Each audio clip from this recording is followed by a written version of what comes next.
বিসমিল্লাহির রহমানির রহিম। আল্লাহ সুবহানাহু ওয়া তাআলা কালিমুল্লাহ শরীফে বয়ান করেন, কুল্লু নাফসি যায়কাতুল মাউত, প্রত্যেকটি প্রাণীরই মৃত্যুর স্বাদ গ্রহণ করিতে হবে।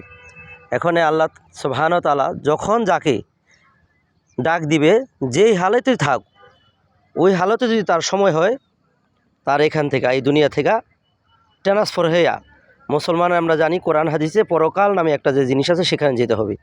সেই জন্য আমাদের এই প্রতিবেশী এক লোক স্থায়ী ভাবি হয়, সে আজকে রাত্রে বাসায় শুয়ে আসলো, রাত্রে 10টার দিক দিয়ে বাসা থেকে সে উঠা শুধু 2 কিলোমিটার দূরে যা সে একটা গাড়ি অ্যাক্সিডেন্টে মারা গেছে।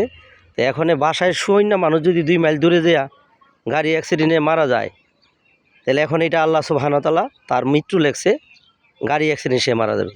সেই জন্য মহান রাব্বুল আলামিন, আমরা বিল্ডিংয়ে থাকি, এসিতে থাকি, যেখানেই থাকি, কিন্তু আমাদের মৃত্যুকে ফাঁকি দেওয়া যাবে না। মিনহা খলাকনাকুম অফিহা নুইদুকুম অমিনহা নুখরিজুকুম তারাতান ওখরা। আমাদের এই মাটি থেকে সৃষ্টি করছে, আবার এই মাটি থেকে আল্লাহ সোয়াইদ নেবেন, আবার এই মাটি থেকেই আবার জীবিত করবেন, এবং প্রত্যেকটি মানুষের কৃতিকর্মের ফল ভোগ করাইবেন। সেই জন্য এই